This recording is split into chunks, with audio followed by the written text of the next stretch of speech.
Hi, I'm Nathan Tuffy, livestock reporter with the Farmers Journal. Today we're here in County Clare on Pat O'Reilly's farm. Pat is a participant in the Teagasc Irish Farmers Journal Better Farm programme, and we're here to see what he's achieved in the last 2.5 years on his farm.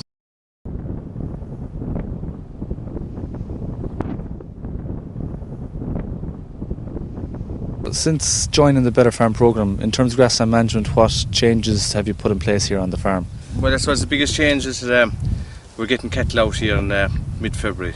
Before it was kind of when the silage was one of the biggest things that have improved was then.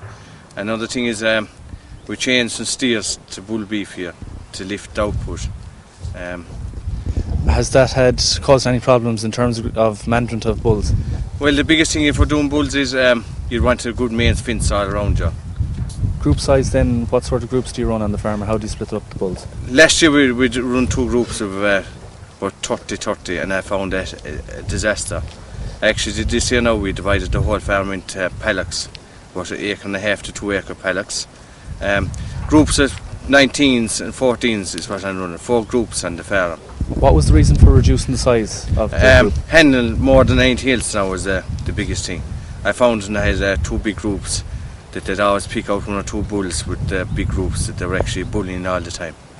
And if you were doing anything with yourself, it was actually too dangerous, it was. Down here in Kilmurray in the out farm, what size farm do you have down here? There's about 115 acres here. Since you switched over to a paddock grazing system here, have you noticed any increase in grass growth? Well, to be honest, this year is a difficult year now, and I actually, with the paddock system, I'm finding I actually carrying about 15 extra stock on the farm. What differences has the paddock system made on the grass quality here on this out farm? It has made a major difference. The quality of grass has improved phenomenally. Before, the paddocks were about 6 or 7 acre paddocks is what I was grazing. What size are the paddocks that you're operating here on now, Pat? About 1.5 to 2 acre paddocks now at the moment is what I'm working on. Through the year, does that give you any other options for splitting paddocks, or say in springtime and autumn time? Well, in the springtime now, if I have surplus of grass, I'd often take out a paddock for bales of that now. But I kind of leave the paddocks the same size, do you know what I mean? Or else I divide the paddock in 2 again with a white cord. And just, you know, they might knock a day and a half grazing and then move the cord again. Okay. In terms of grassland management with the bulls, Pat, what type of system do you work with the bulls? Do you change them once a week or what? No, you want to change the bulls. They're like a dairy cow. You have to fresh green grass and change them about every 3 days is the whole secret. If possible, not to let them eat out a paddock. If we could even have, what I do is I have a handful of dry cows to tidy up the butt off them, the autumn calvers and they're dry, I'd let them in after you. So you're trying to keep as much leafy grass in front of the bulls? Leafy grass is the real trick. Okay. What I find is the bulls are such an expensive animal to feed aside in the sheds that your grass is the key to try and produce. What kind of weights would you be targeting on putting in these bulls? What kind of weight would you expect them to be if you were going to feed them? We'll say if we're going to kill them around 600 kilos, 600 plus. Kind of from 580 to 620 is when we usually put them into the shed.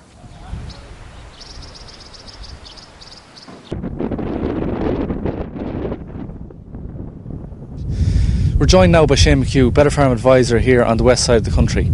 Shane, you might just outline to me how Pat has changed his farming system over the last 2.5 years. Nathan, the farming system has changed over the last 2 years as a result of the farm plan being implemented, insofar as that calving spread has tightened into 2 distinct calving periods.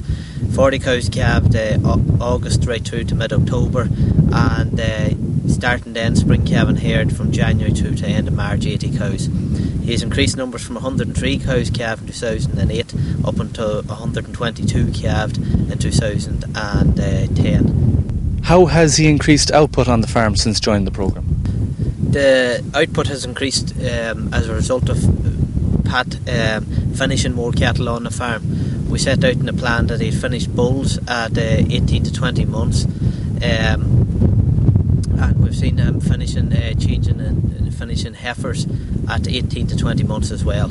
In the past, he finished heifers at 24 plus months, and steers would have been finished 24 to 30 months. So we'd have increased our output there. In terms of output per hectare, Shane, how has that increased on the farm? On Pat's farm here, Nathan has gone from 2008 a figure of 576, that's kilos per hectare output. That's increased to 996, so that's almost a tonne per hectare. How that has changed is by the farming system changing, and also by putting more emphasis on days at grass and lengths of time at grass and getting better weight gain. The stocking rate hasn't increased on the farm.